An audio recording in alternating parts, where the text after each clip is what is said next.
The views and opinions expressed on any program are those of the producers and/or the persons appearing on the program and do not necessarily reflect the views and opinions of FRC Media, Bristol Community College, or the City of Fall River.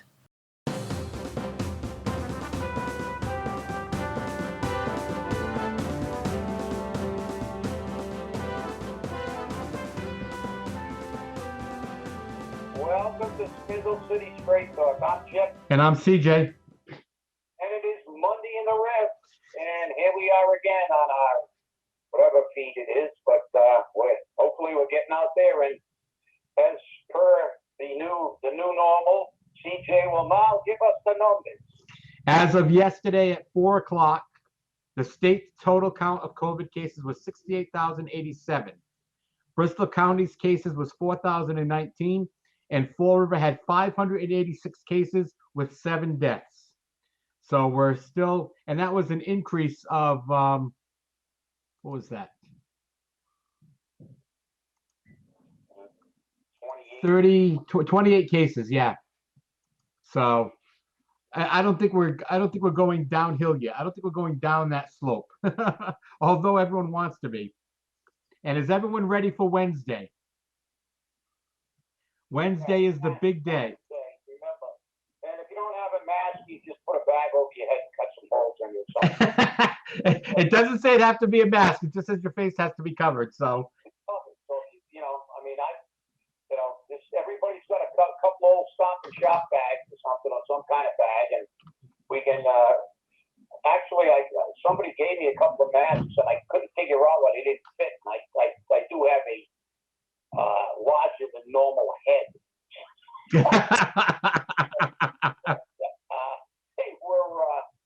They were I think they're children's masks. That's possible. You know, because they were given to him by his pastor, and then when I read the little thing in there, it said that made for some kind of kids organization or by some kids. So I think they might be. One of them I could actually get on, but I'm afraid it'll go flying off at some point in time and hit somebody. Bang! Remember Wednesday, you could be arrested and every other thing. It's a $300 fine if you're not wearing a mask. And by the way, that I was told this morning that WFAR was saying that there were 5 deaths. So, the numbers from Fall River are out. I believe you had to correct the latest numbers. Weren't they off initially? Yes, initially they were off. Yeah, because, they had that difficult thing called addition to deal with. God forbid people know how to do math. Yeah, well, they know how to raise taxes, but they can't do math. That's why nobody can ever get real numbers from anybody in this city. Because it's apparent that you can't do simple multiplication, division, addition, and subtraction. But there's always a problem with the numbers. Fortunately, we have CJ, the overseer of the numbers. Well, if I'm the overseer of the numbers, why are they sending me a water bill? which is up again. That's right. They're always up. Yeah. Well, I expected it to go a little higher because of the fact that everybody's staying home, but it's still high. I mean, when you're getting a $500 water bill, you gotta kind of get ready to just cut a vein and say, okay, take it now, because And they're gonna go up again. Yes, they are. Remember, we're in a tank. We were gonna get all the fees, increased taxes. Talking about because the overrides got kiboshed, and the only thing that'll be saving. Remember, if by some unforeseen reason we don't get crushed this year, it's only because of the federal bailout. Because I believe even the president was talking about he's not real happy about bailing out states and cities that have been fiduciarily irresponsible, and we see that all around us. And now these cities are going to be bailed out because they have tax and spend policies, and they're in the hole. But now they're going to get federal bailout money that was earmarked because of the coronavirus for things that had nothing to gap, hole, wormhole, whatever you want to call it, whatever euphemism, it existed before the coronavirus. So it's got nothing to do with the coronavirus. It just appeared like a mushroom, just like the $8 million deficit did when the previous year they said we were financially fine under Flanagan. So we may get bailed out to a degree, and the damage may not be quite as bad. But it's only because we got federal bailout money, and it's being used to bail out stuff that had nothing to do with what the bailout money is for. So let's all keep that in mind, taxpayers and voters, because we have to keep a close eye this year, because it's coming. It's coming. Yeah, well, another thing is coming to, tomorrow. Tomorrow is a city council meeting. Oh no, not one of those. Oh God. And here's some of the highlights of it. For citizens input, you must email it to city_clerks with an S at fallriverma.org by tomorrow at 5 p.m. to be read at the meeting. There'll be an update from Mayor Paul Coogan regarding COVID-19. He gives us an update every day, so I'm not really sure how much of an update he can give us. There will be a continuation of discussion relating to fiscal year 2020 quarter 3 budget report with Director of Community Maintenance. And then we got transfers and appropriations. This should be nice. This one you're going to love. The first priority matter is the mayor requesting confirmation of the appointment of Ian Shackney to the position of treasurer collector, who, by the way, is not a Fall River resident. So that should be very interesting. And I'm not sure exactly how much they want to pay him, but I really want to find that out. Mayor and order regarding a utility easement. I'm not worried about that. Mayor and executive order regarding extension of real estate and personal property tax. Oh, this is for us finally. Something for the voter. An order regarding the extension of real estate and personal property taxes due dates, application deadlines, and waiver of certain interest and penalties. Now, do you think the city council is going to approve the waiver of interest and penalties? I hope so, because let me tell you something. Some people can't afford to pay their taxes and their water bills and whatnot, so it would be nice. Now, I love this one. Mayor and an order appropriating $40,155 from the CPA undesignated fund to the CPA Historic Resources Preservation Projects for Little Theater of Fall River. Mayor in an order appropriating $1.2 million from the state and county assessments to the school appropriations. Didn't we just appropriate $1 million to the school department? CJ, come on. Who keeps track of that except us? We don't care. And $40,000 from the undesignated. Since when do you have undesignated accounts? That means slush fund. Right. That's the code word for politicians for slush fund. In other words, we can throw it at anybody we like. So the $40,000, that's why we have to repeal the CPA. It's done nothing but be put into entities that are politically connected, and we all know about the air conditioning units and the other stuff. And this Shackney, isn't there a Dr. Shackney in the city? Is he related to this guy? He might be. I don't know. And not only that, as you said, he's not a city resident. Who cares, right? But then that brings me, see, I get this segue mind here. We're talking about this, and I know on the last show we had some audio issues. Hold on a second. I gotta say this because you're gonna love this. Ian Shackney lives at 81 Martin Street, East Providence, Rhode Island. Not even in the state. Not even in the state. He's the treasurer collector. It's effective May 4th, which is already, which is today. And guess how much his salary is? Take a wild shot in the dark. Is he full-time? He's full-time. $90,000. $105,000 a year. Okay, I was in a ballpark. You were in the ballpark. That's right. They really didn't want to put it in six figures to rub salt in the wound. There's nobody in the state of Massachusetts, let alone in the city of Fall River, that could be higher. So I wonder who he knows. Listen, it's out of control. The CPA money usages, the patronage is just so blatant now, and nobody ever cares, including the city council. I want to see the city council, give them the money to pay this guy that lives in another state. And I'll tell you what, let's revisit something we spoke about on the last show because we had some audio problems. You told me that there's not something wrong with you buying a house for $85,000, which some garages cost to build today. So that must have been a real crap hole for $85,000 in today's market. You buy a house for 85, it's under tax. Then they reevaluate it, and it's still under tax at 194. And now you sell it for $330,000. It's on the market for $330,000. 389,000. 389. Oh, I'm sorry. God, that's even worse. Exactly. Even worse. Because I got my sunflower slaughter in the house today because we can smack it around later on. But you think that these politicians get preferential treatment? You think that her being the political tick that she is and being in with the crime wave that this didn't have, and never an investigation, no consequences.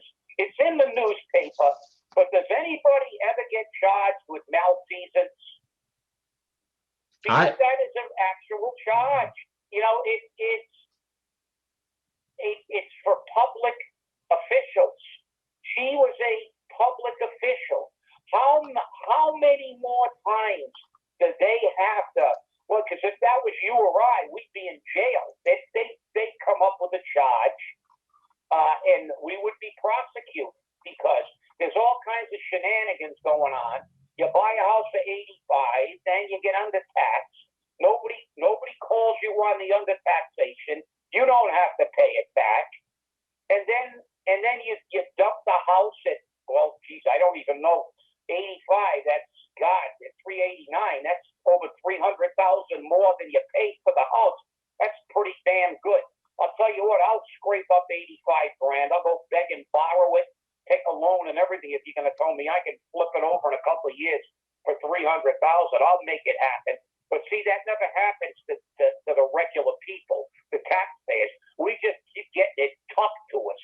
And people like this who are making six-figure salaries get to live for virtually nothing.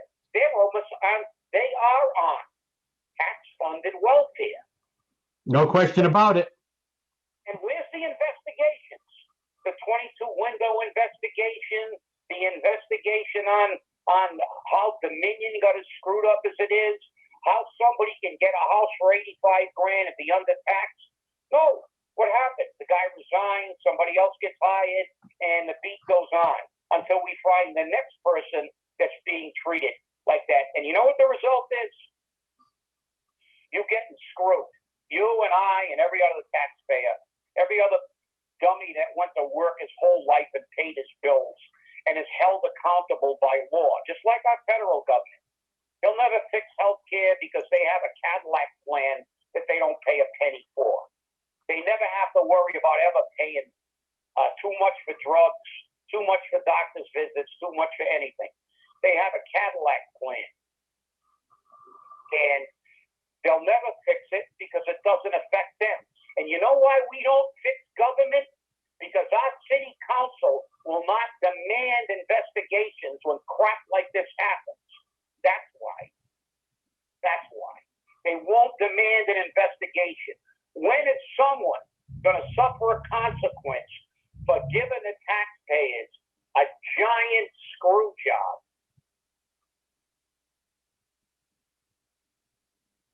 We always get the screw job. You know that. There's no question about it. And when you look at what's going on, this solidifies the need for what? That amazing word, forensic. Yeah. Forensic. This solidifies the need for it. We have 3 items which we have to do. 1, we have to have a forensic audit. 2, we have to get rid of the CPA. And 3, we have to do an underride. And we need to start that process as soon as possible. Hopefully on the 18th, they lift some of these restrictions. And then we can get to work on collecting signatures and make things happen. We have to include the charter. Yeah, well, the charter is another one, that's for sure. And you know something in the charter, I will recommend, as there is in many collective bargaining agreements, I will recommend in our charter that we have a disciplinary course of action as is stipulated in civil service 3141 through 45. A disciplinary course of action for the political arms, our legislative and executive branch. There should be accountability. The mayor was a human crime wave. He's pending charges. And they're alleged. But could anybody actually begin? The city council's trying to get him out of office was thrown out because they said, oh, they haven't proved anything. Well, there should be a process where they can hold them accountable and conduct an investigation and have a hearing and let the public weigh in. And we see them committing what would be a crime for anybody else in society, and they get away with it. Just like our senators and congressmen on the federal level, when they invest. We all know it wasn't, a month or 2 ago, insider trading because of the virus? Yep. And Pelosi made millions of dollars, and all these politicians were trading stocks and dumping stocks. And so that one from, Georgia? Yep. The one who was only worth $500 million, her husband's worth billions. But she flipped over, and her husband's the president of the stock exchange.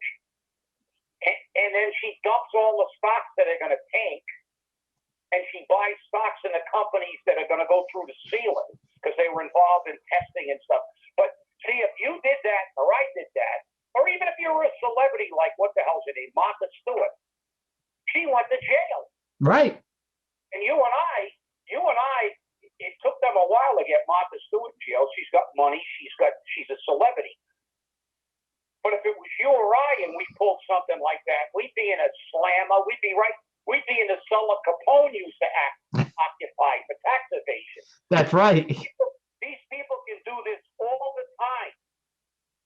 Well, that's because specifically the House and the Senate are exempt from insider trading requirements. Imagine that. They're also exempt from having any conscience or any kind of ethics. That's their excuse from having those too, because they will screw the people they represent royally, which gets us back to what we always say on this show. It's your fault. Right. You keep electing these boneheads, because we see it happen all the time. And it's an election year, which makes it even worse. I see the issue we had down at the jail with the detainees. Now, of course, he's got all the politicians calling for a big investigation because, we want to make sure that everything is everybody's treated equally and blah, blah, blah, blah, blah. But if it wasn't an election year, and our corrections officers were in the middle of that riot, putting their life on the line. But we're gonna have the pinhead twins. We got Kennedy, and I'm sure Markey will weigh in because they're running against each other. So it's amazing how we worry about everybody's rights except American taxpayer rights. I'm sorry, but I got to say that. Hey, you don't have to apologize to me. There's definitely a problem there. I'm sorry, it was only rhetorical. I know. Believe me, I know. But it's interesting to see how this is working out for the people. I mean, and you've got these uprisings from taxpayers, people who are attempting to exercise their right. And I read from a constitutional lawyer that all of these actions taken by all these governors throughout the United States may indeed be violating your constitutional rights. And as such, somebody should challenge it then. Maybe somebody should challenge Charlie Baker. Maybe how come the ACLU doesn't get involved there? No, they get involved because they think some detainees that are being ready to be sent back to their country of origin because they were involved in a violent uprising, but the ACLU is going to come out and defend them. But we, the taxpayer, we, the citizens, we, the people that actually fund the ACLU, because they get funded by donations from people like us, not by me. But they won't go out after our rights. Why don't they go against the governor and say, Mr. Governor, guess what? These are unconstitutional. You can't be doing this. No, they don't. Instead, they're going to go after Tommy Hodgson because he assaulted one of the detainees, which I don't believe for a moment. I believe that they assaulted him, but I don't believe for a moment he assaulted them. So it's getting to be interesting. That's going to be a whole nother can of worms that I'm going to see open up. Yeah, $25,000 worth of damage or something like that. He assaulted them. Yeah, he wants to destroy his own property. And, this is absurd. And that's the problem. The problem is, and it's even worse in an election year because we know the demographic they're targeting right now. And the problem is that, and you know what disturbs me? Because now they've got a new little twist on this to tell you how unfair this is. Because these people aren't criminals. Right. They came to a country illegally. And now I saw it from 3 different people this morning on television, 3 different attorneys for them. Oh, this is a civil matter. It's not a criminal matter. Well, I'm sorry. You can call it civil. I think it's uncivilized to behave that way. But secondly, crossing somebody's border illegally is a crime.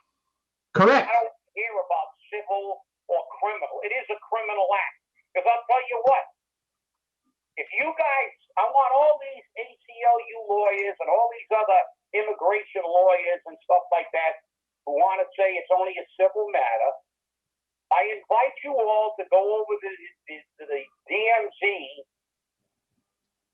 in Korea, try to cross over to North Korea. And see how successful you are if they don't consider that a criminal act. Yeah, so much so they'll shoot you on the way across the border. Exactly. So, if you survive the machine gun bullet that hit you when you cross the border, you can then say, wait a minute, this is only a civil violation. It's not a criminal violation. No, you crossed illegally and crossed the sovereign border into another country without the proper acceptance from that nation. So, listen, it's all about semantics. It's all about BS, because that's what it is. It's all about BS in an election year, because we're all going to worry about everybody except the people who pay the freight, the people who pay the taxes, the people who go to work.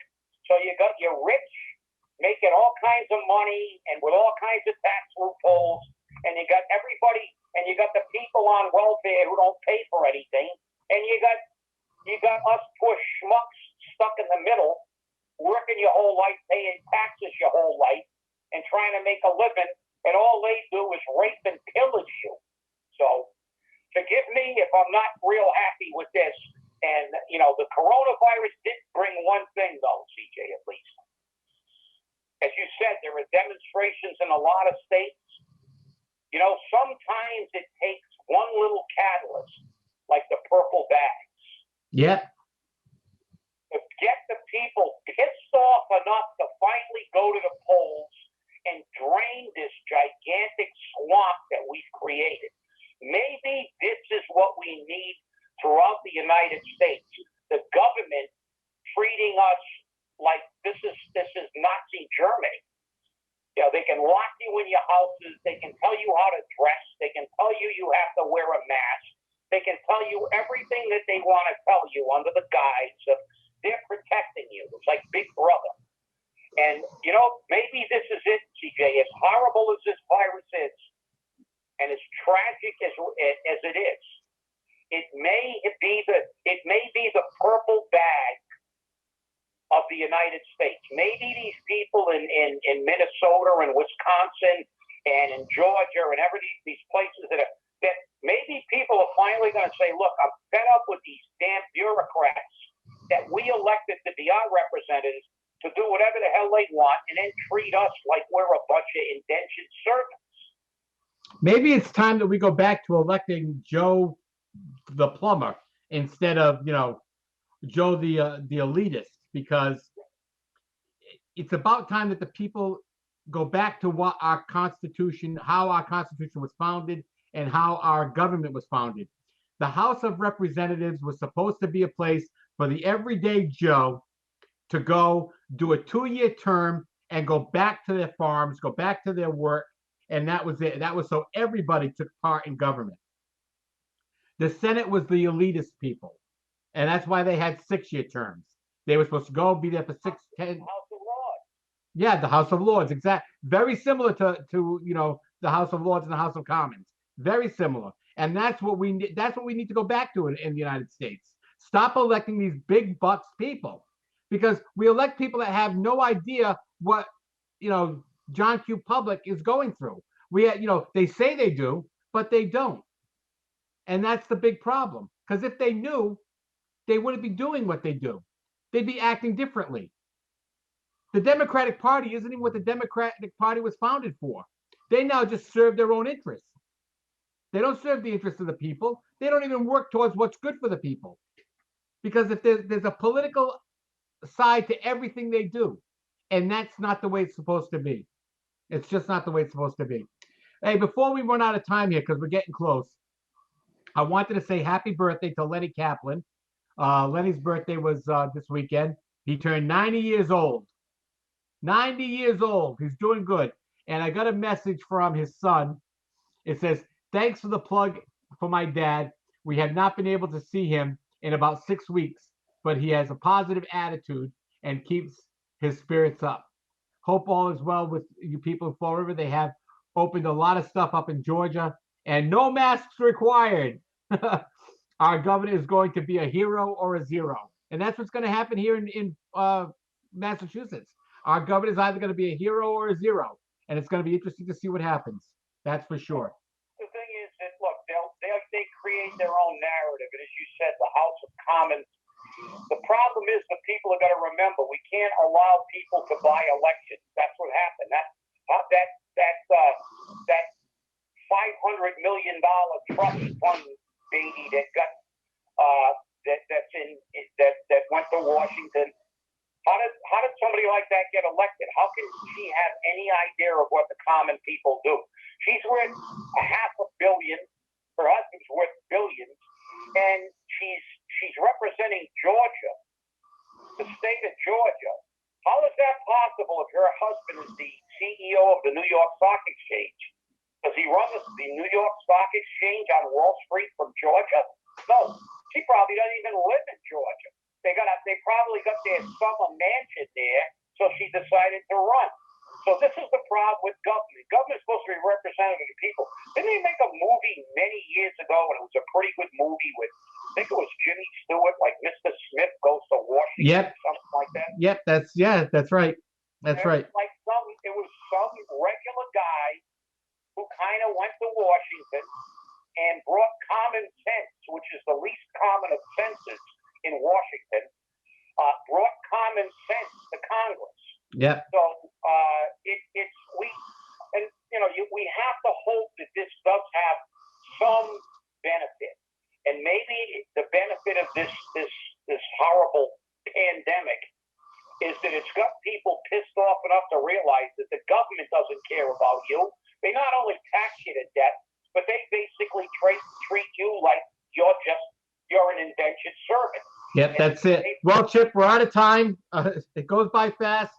So thanks to you for watching, everyone. We hope to see you again on Wednesday. Stay safe, stay healthy, wear your mask starting Wednesday. Make sure you're wearing one, because you're going to get a $300 fine. And we hope that you stay angry. Take care. Remember, when you see us on Wednesday, we'll have our masks. I'll make sure I wear mine for sure. Have a great day, everyone. Thanks for watching.